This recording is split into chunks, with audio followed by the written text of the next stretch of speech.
Assalamualaikum warahmatullahi wabarakatuh.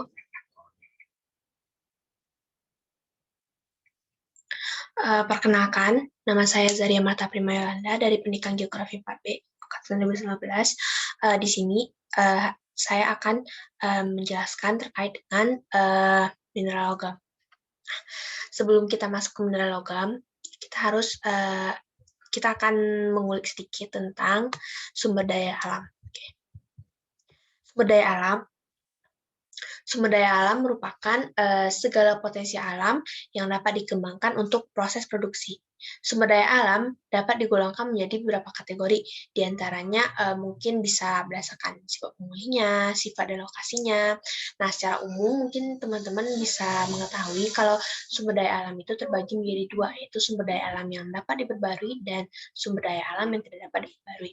Kalau sumber daya alam yang dapat diperbarui, artinya sumber daya alam tersebut keberadaannya dapat diperbarui, misalnya itu tumbuhan.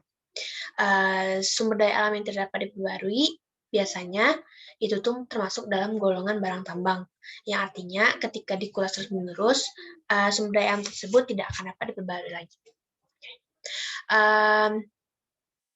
Keberadaan sumber daya alam di Indonesia itu bisa dipengaruhi oleh beberapa faktor, yang antara lain yaitu yang pertama, secara astronomis, Indonesia yang terletak di daerah tropika dengan curah hujan yang tinggi menyebabkan aneka ragam jenis tumbuhan yang dapat tumbuh subur. Misalnya kita lihat di Indonesia itu banyak banget hutan hujan tropis yang karakteristik hutannya itu memiliki daun yang tebal dan banyak gitu. Misalnya aja hutan di Sumatera dan hutan di Papua. Yang kedua, faktor yang kedua itu yang secara geologis. Indonesia terletak pada pertemuan antara jalur pergerakan lempeng tektonik dan pegunungan muda, yaitu Sirkum Pasifik dan Sirkum Mediterania. Letak geologis Indonesia ini menyebabkan Indonesia itu banyak dijumpai rangkaian gunung aktif, sehingga memungkinkan terbentuknya berbagai macam sumber daya alam mineral yang potensial untuk dimanfaatkan. Pengelolaan dari sumber daya alam pada prinsipnya itu dapat dilakukan dengan empat tindakan. Yang pertama itu rilis, yaitu penggunaan ulang. Yang kedua recycling, yaitu daur ulang. Yang ketiga ada konservasi, yaitu dengan cara menghemat, memperbaiki, menghentikan pemborosan, dan menjaga serta merawat. Yang keempat ada population control. Nah, di Indonesia sendiri, pengelolaan sumber daya alam itu mengacu pada hukum undang-undang yang sudah dibuat oleh pemerintah. Antara lain yaitu Undang-Undang Nomor 11 Tahun 1974 dan Undang-Undang Nomor 4 Tahun 1982. Dalam Undang-Undang Nomor 11 Tahun 1974 tentang pengairan mengatur tentang kelestarian air dan sumber-sumber air. Katanya di situ kelestarian itu harus dijaga. Kelestarian air harus dijaga, dilindungi, dan dipertahankan. Selanjutnya, menurut Undang-Undang Nomor 4 Tahun 1982, yaitu tentang ketentuan pokok pengelolaan lingkungan hidup. Tujuan pengelolaan lingkungan hidup yaitu itu yang pertama, penyelarasan hubungan antara manusia dan lingkungan sebagai salah satu bagian dari tujuan pembangunan manusia.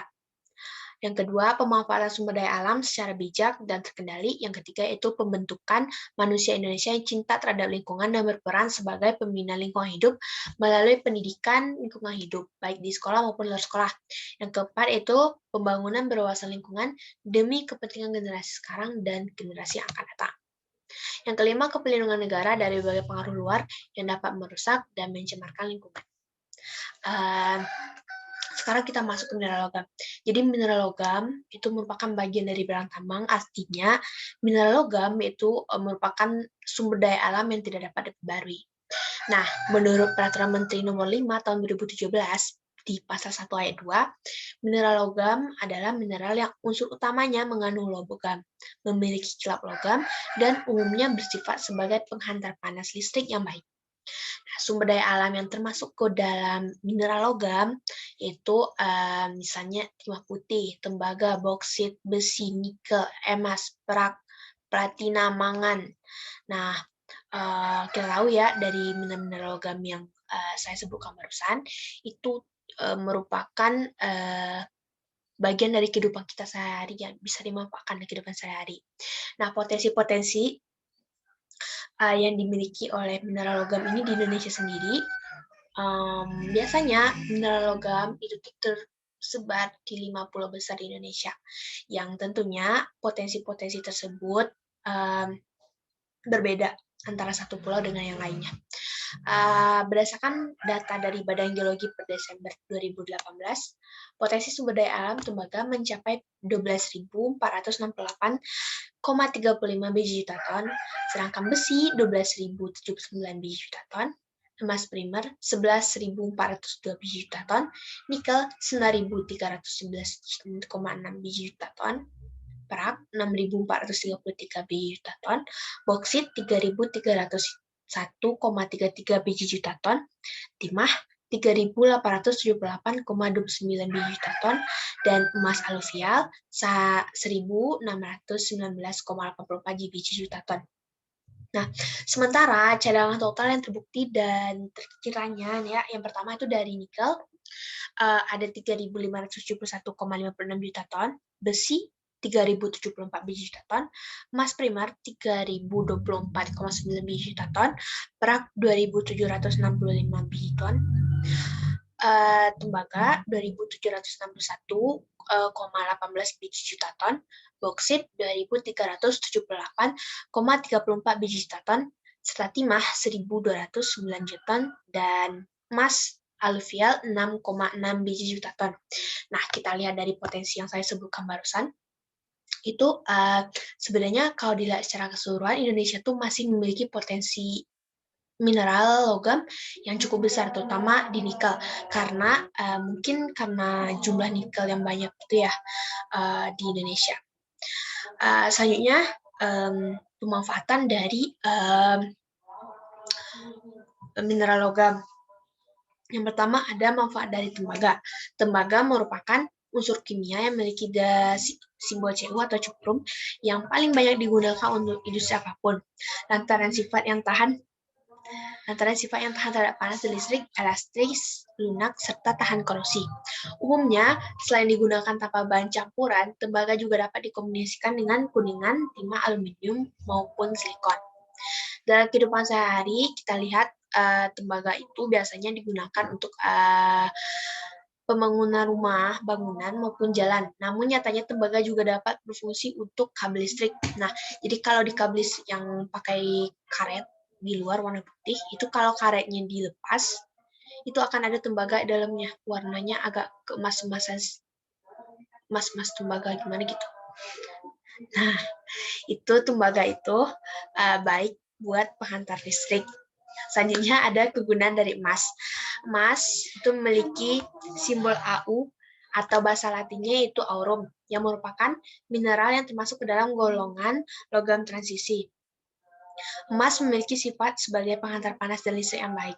Maka tidak jarang jika emas kadang digunakan untuk campuran dalam pembuatan komponen elektronik agar mampu bekerja maksimal dalam menghantarkan arus listrik.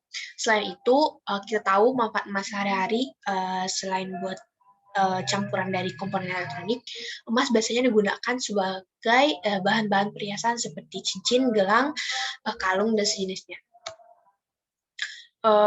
Dalam segi ekonomi, biasanya emas itu digunakan sebagai jaminan oleh bank sentral dalam mencetak mata uang baru agar tidak terjadi inflasi. Selanjutnya ada kegunaan dari perak. Perak memiliki simbol Ag dan bernama Latin argentum. Perak itu dikenal sebagai bahan dasar dalam pembuatan medali dalam suatu acara, misalnya dalam olimpiade atau perlombaan-perlombaan. Medali perak itu dibuat dari perak. Sifat perak yang berupa antiseptik, antiinflamasi, dan antimikroba menjadikan perak kadang digunakan juga dalam beberapa bidang kesehatan, misalnya sebagai bahan campuran dalam pembuatan krim maupun lotion yang dapat membantu membersihkan jerawat ataupun mencerahkan kulit. Selanjutnya, kegunaan dari pasir besi. Pasir besi selain digunakan untuk industri logam besi, juga telah banyak dimanfaatkan pada industri semen. Selain itu, manfaat dari gunaan pasir besi adalah bahan dasar untuk pembuatan tinta kering, mesin fotokopi, dan tinta laser, bahan utama untuk pembuatan pita kaset, pewarna, serta campuran filter untuk cat. Lanjut ke manfaat dari nikel. Nah, nikel dalam kehidupan sehari-hari sering kita jumpai, misalnya panci yang ada di dapur, itu pelapis di panci buat anti karat itu biasanya menggunakan nikel, karena biasanya nikel tuh dicampur sama besi dan krom yang ujung-ujungnya nanti menghasilkan stainless steel.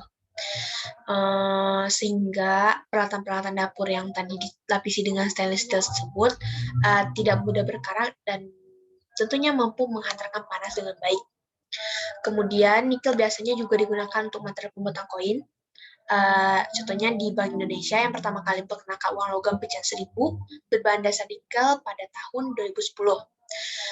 Kemudian nikel juga digunakan dalam pembuatan rangka otomotif seperti pembuatan bumper dan knalpot. Nikel juga dimanfaatkan sebagai bahan bangunan dan rel kereta api. Kemudian biasanya nikel juga digunakan untuk bahan utama untuk baterai isi ulang. Nah, manfaat nikel yang tidak kalah pentingnya itu pembuatan sebagai bahan utama dalam pembuatan baterai ulang. Baterai dengan berbeda ya dengan baterai yang sekali pakai yang biasanya kita pakai. Baterai yang dibuat dari nikel merupakan baterai sekunder yang bisa diisi ulang. Dua jenis baterai berbahan nikel yang populer dan paling banyak digunakan adalah lithium ion atau Li-ion, nikel kadmium atau NiCd, dan nikel metal hidrida atau NiMH. Jenis baterai berbahan dasar nikel kerap dimanfaatkan sebagai sumber energi peralatan elektronik termasuk juga smartphone. Nah, selanjutnya persebaran dari sumber daya mineral di Indonesia. Saya akan share screen.